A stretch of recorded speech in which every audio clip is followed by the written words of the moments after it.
మీ business ఏదైనా మీ ఊర్లో promotion చేయాలంటే అది సుమన్ టీవీతోనే సాధ్యం. ఇప్పుడే సంప్రదించండి.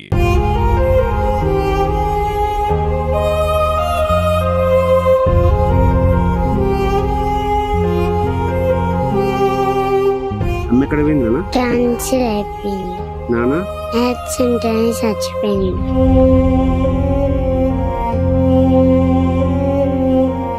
ఈ ప్రపంచం చిన్నారులకు స్వర్గధామంగా ఉండాలి, కానీ కొందరి జీవితం చిన్న వయసులోనే కన్నీటి సంద్రంగా మారుతుంది. దీనికి ప్రత్యక్ష ఉదాహరణ సూర్యాపేట జిల్లా ఆత్మకూరియస్ మండలం గట్టికల్ గ్రామంలోని మనం చూపించబోయే ఈ ఇద్దరు చిన్నారుల దీనగాథ. చిన్న వయసులోనే పుస్తకాలతో కుస్తీ పడాల్సిన వయసులో ఎన్నో కళలు కనాల్సి ఉల్లాసంగా స్కూల్లో గడపాల్సిన ఈ వయసులో చిన్నతనంలోనే తల్లిదండ్రులను కోల్పోయి ఒక నిస్సహాయంగా తమ జీవితంలో కమ్మిన చీకట్ల మధ్య బతుకుతున్నారు ఇద్దరు చిన్నారులు.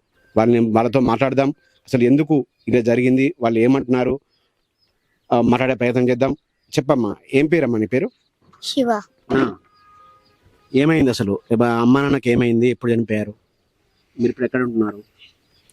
మా డాడీకి యాక్సిడెంట్ అయింది. మా అమ్మకి బ్రెయిన్ లో క్యాన్సర్ వచ్చి చనిపోయింది. ఇప్పుడు మా అమ్మ చనిపోయినప్పుడు మా తమ్ముడు మా రమేష్ అన్న ఇంటికాడ ఉండేవాడు. అయితే మా డాడీ కూడా చనిపోయిన వల్ల నేను కూడా మా రమేష్ అన్న ఇంటికాడ ఉంటా, అక్కడనే చదువుకుంటా, అక్కడనే ఉంటా. ఎట్లా భోజనం ఎడ చేస్తున్నారు, స్కూల్కి వెళ్తుర్రు, ఎట్లా ఏం సంగతి? మీకు ఆలనా పాలన ఎవరు చూస్తున్నారు?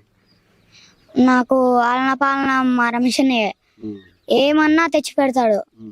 ఇక నాకు అమ్మాయినా నాన్నైనా మా వాళ్ళే. మా తమ్ముడిని సాదుకుంటారు. ఇప్పుడు నేను కూడా వాళ్ళతోనే ఉంటా. నేను రోజు బడికి వెళ్తుంటే నేను జోంకాయలు తెంపుకుంటా అని అక్కని అడిగితే ఎప్పుడైనా తెంపుకోరా అని మళ్ళా ఎప్పుడన్నా ఇంట్లో కూరలు అయిపోతే మా వదిన ఎప్పుడైనా అడిగినప్పుడు కూర వేసిస్తుంది, పెరిగేసి ఇస్తుంది.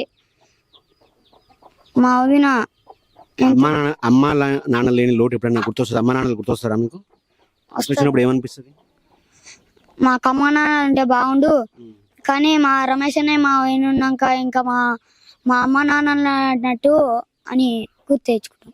ఏం చేస్తావు పెద్ద అయినాక? నువ్వు చదువుకుంటావా, ఏం చేస్తావు? చదువుకుంటా, ఎస్ఐ అవుతా. ఎస్ఐ కావాలని కోరిక. తమ్ముడు ఎప్పుడన్నా అడుగుతాడా అమ్మ డాడీ, మమ్మీ డాడీ అని అడుగుతాడా తమ్ముడు?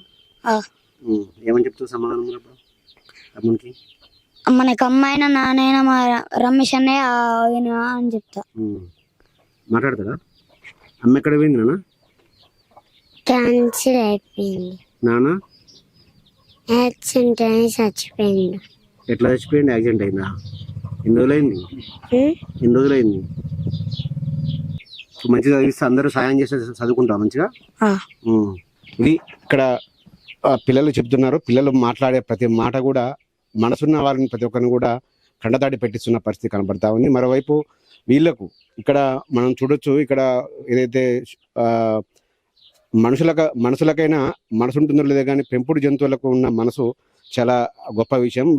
ఈ శునకమే వీళ్ళకు సహాయంగా వీళ్ళకు ఉంటున్న పరిస్థితి. మరోవైపు ఇంకా సమాజంలో మనసున్న వాళ్ళు ఎంతో మంది ఉన్నారని చెప్పడానికి వీళ్ళ ఆలన పాలన చూస్తున్న రమేషే దీనికి నిదర్శనం. ప్రస్తుతం వీళ్ళ ఇంటి పక్కనే ఉన్న రమేష్ గౌడ్ అనే వ్యక్తి వీళ్ళ ఆలన పాలన చూస్తూ వారిని తల్లిదండ్రులా వాళ్ళకు ఎవరు గుర్తు రాకుండా వాళ్ళని పెంచుతున్న పరిస్థితి కనబడుతుంది. అసలు ఏం జరిగింది, వాళ్ళ కుటుంబం పరిస్థితి ఏంది, ఇతను ఎందుకు వాళ్ళని అక్కడ చేర్చుకుంటాడో వాళ్ళ మాటలు తెలుసుకుందాం. చెప్పండి, ఎందుకు అసలు ఏమైంది అసలు వీళ్ళ పిల్లలకు?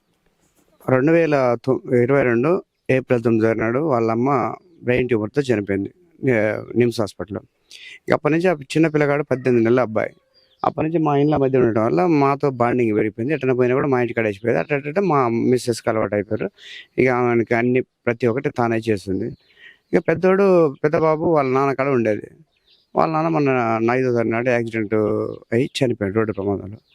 ఇక అప్పటి నుంచి వాడు ఆ చిన్న బాబు అంటాడు, అన్నయ్య నేను రమేష్ అన్నయ్య వాళ్ళ ఇంటికాడ ఉంటున్నా కదా, రేపటి నుంచి డాడీ చచ్చిపోయాడు కానీ నువ్వు ఎక్కడ ఉంటావు అన్నయ్య అని క్వశ్చన్ చేయగానే మా బజార్లో మొత్తం కంటతడి పెట్టారు, విపరీతంగా కంటతడి. ఇక ఇప్పటి నుంచి వాళ్ళకి మా ఊళ్ళో గ్రామస్తుల సహకారంతో అందరికీ ఫండింగ్ పెడితే చాలామంది స్పందించి డబ్బులు వేస్తారు. ఇంకా మీలాంటి టీవీ ఛానల్స్ ద్వారా ఇంకా మాకు స్ప్రెడ్ అయితే ఇంకా వాళ్ళకి మంచి గొప్ప అవకాశాలు వస్తాయని మేము భావిస్తున్నాం. రేపు ఏదైనా వాళ్ళ శ్రేయస్సు కొరకే, మీరు చేసినా మేము చేసినా ఎవరు చేసినా వాళ్ళ శ్రేయస్సు మంచి ప్రయోజకులు కావాలని నా బాధ, అంతే తప్ప నాకేదో క్రెడిట్ దక్కాలని ఏదో మీడియాలో ఫోకస్ కావాలనే ఆలోచన నాకు ఎక్కలేదు. అది నా కాన్సెప్ట్. అంటే వాళ్ళ పిల్లల్ని వాళ్ళ అమ్మ నాన్న ఏమైనా గుర్తు చేసుకుంటారా, వాళ్ళని అడుగుతుంటారు? వాళ్ళ అమ్మ నాన్న అంటే ఆడు చిన్నోడు కొంచెం గుర్తుపడ్డాడు. వాడు ఏంటంటే ఏ రోజు కూడా వాళ్ళకి అలవాటు చేయలేదండి. వాడు అన్నం తినాలన్నా కూడా వాడు పెద్దోడికి అసలు అడిగేది తెలియదు. మాకు తెలుసు వాని గురించి, వాని మనస్తత్వం. పిలిచి మేము పెడతాం. వాళ్ళ నాన్న వండక పాపం ఉంటే మేము అన్ని మేము పెడతాం. మా బజార్లో మేము ఒక్కరమే కదా, అప్పుడప్పుడు మా బజార్లో అందరూ కూడా చుట్టుపక్కల ఉన్న వాళ్ళు ఇడ్లీ చేసుకున్నా, ఇక్కడ పక్క మట్టి వీళ్ళు చారేసు, ఇక్కడ ఎదురుగా ఉన్న వాళ్ళు అంతా మ్యాక్సిమం అందరు సహకరిస్తారు. కాకపోతే మేము కొంచెం ఎక్కువ బాధ్యత ఎక్కువ తీసుకుంటున్నాం. చిన్న బాబు మాత్రం ఒక 3.5 years నేను సాదా పెట్టేవాడిని. అప్పటి నుంచి మా దగ్గర ఉంటాడు. మేమే స్కూల్కి పంపించడం, అంగన్వాడీ స్కూల్కి పోతుండు, తీసుకుపోవడం అంతా మేము. పెద్ద బాబు కూడా సరే, మా చిన్న బాబుని ఎలా మీరు అక్కడ చేసుకున్నారు, పెద్ద బాబు కూడా అలా చేసుకోబోతున్నారు. నేను ఆల్రెడీ నిన్ననే అన్నా, ఖచ్చితంగా వాళ్ళని చేర్చుకుంటాం. నాకేముంది, వాళ్ళకు బాధ్యతగా ఫీల్ అవుతుంది తప్ప భారంగా ఎక్కడ ఫీల్ కావట్లేదు, అంతే తప్ప. ఇక తర్వాత వాళ్ళు ఒక ప్రయోజకులు చేయాలి అనే ఒక్క కాన్సెప్ట్తో నేను తీసుకున్నాను. వాళ్ళ ఇది సమాజంలో ఇంకా కూడా మానవత్వం బతికే ఉందని చెప్పడానికి రమేష్ వాళ్ళ పిల్లలని కూడా అక్కడ చేసుకోవడమే నిదర్శనం కనపడుతుంది. కానీ వాళ్ళని ఇంకా విద్యాబుద్ధులు నేర్పి వాళ్ళని ఇంకా ఒక ఉన్నత పౌరులుగా తీర్చిదిద్దాలంటే కొంత ఆర్థిక పరిస్థితికి అడ్డం వస్తుంది. సో వాళ్ళందరికీ కూడా సమాజంలో ప్రతి ఒక్కరు తలా చేయి వేసి వాళ్ళను సహాయం చేస్తే వాళ్ళకి 100% వాళ్ళని దేశంలోనే నెంబర్ 1గా తీర్చిదిద్దానని కూడా వాళ్ళకి చెప్తున్న పరిస్థితి కనపడుతుంది. మనతో పాటు కొంతమంది మహిళలు ఉన్నారు. చెప్పమ్మా, ఎట్లా ఏమి ఆ పిల్లల చూసి ఏమనిపిస్తుంది మీకు? బాధ అనిపిస్తుంది, మస్తు బాధ అవుతుంది. కొడుకులు తల్లి బాయ తండ్రి బాయ, తల్లి ఉన్నా బాగుండు, తండ్రి ఉన్నా బాగుండు, ఎవరన్నా ఒక్కరుంటే వాళ్ళకు మంచిగా ఉండని బాధ, మస్తు బాధ మా కడుపుల. వాళ్ళని చూస్తే అసలు దుఃఖం ఆగట్లే, మస్తు బాధతో ఉన్నామండి, అంతే అండి. బాధ అనిపిస్తుందండి. ఎట్లా బతుకుతారు పిల్లలు, ఆగమవుతారు. రమేష్ ఉండు కదా, ఆయన అండకే బతకాలని మేమందరం ఆలోచిస్తున్నాం అండి. తండ్రి ఆయన బాధ వచ్చిన కష్టం వచ్చిన ఆయన అన్ని ఆయనే. ఆయన ఒక దేవుడు, ఆమె ఒక దేవత, అంతే. రమేష్ మంచి చూసుకుంటాడమ్మా పిల్లల్ని? మా కొడుకే. నీ కొడుకే? నేను కూడా పిల్లగాళ్ళని బయట దించొత్తటం, తీసుకొత్తటం, ముడ్డి గడగటం, ఒళ్ళు గడగటం అంతా మేము కూడా చేస్తాం. మా కోడలు ఎక్కువ చేస్తాం, నేను తక్కువ చేస్తాం. ఈ బజార్ వాళ్ళందరూ కూడా పెడతారు, అన్నం పెడతారు, కానీ చావ మేము చేస్తాం. మా ఇంట్లోనే మన వాళ్ళే.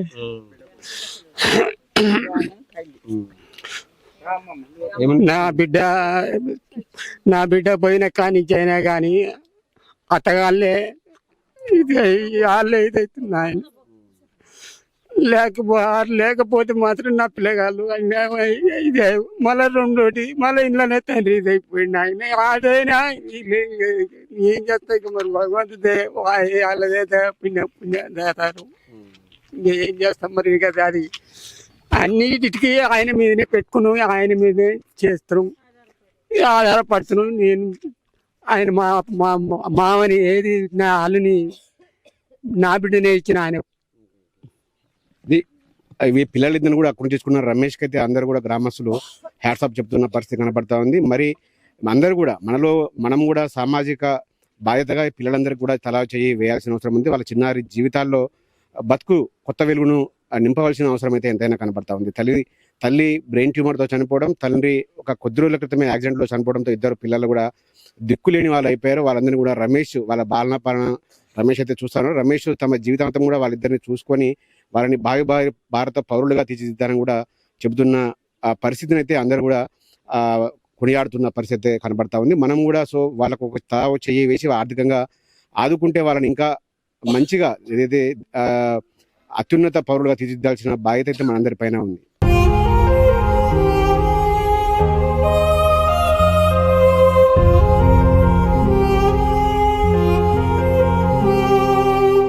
అమ్మ ఎక్కడ పోయింది నాన్న? క్యాన్సర్ అయిపోయింది, నాన్న యాక్సిడెంట్ అని చచ్చిపోయింది.